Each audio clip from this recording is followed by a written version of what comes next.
చెప్పండి అన్న, ఏం కావాలి? ఏం కావాలేంటన్నా? వినాయకుడి విగ్రహం బుక్ చేయడానికి వచ్చాము.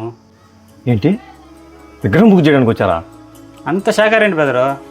మీరు ముస్లిమ్స్ కదా, వినాయక చవితి జరుపుకుంటారా? మొత్తం ఏదైతే ఏముంది బ్రదరు, పండగ అంటే అందరం కలిసి ఆనందంగా జరుపుకునేది.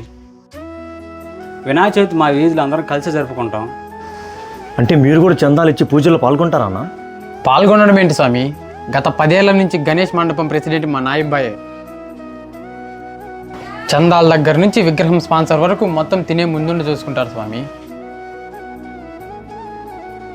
చూడు బ్రదర్, ఈ మతం అనేది మనిషి మనిషికి మధ్య మనం కట్టుకునే గోడ.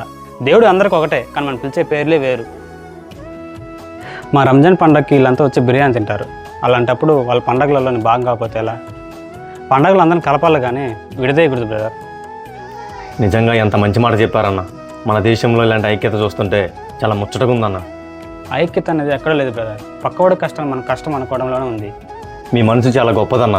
మనుషులను కలిపేది నిజమైన పండగని ఈరోజు నిరూపించారు. చెప్పండి అన్న, మీకు ఎలాంటి విగ్రహం కావాలి?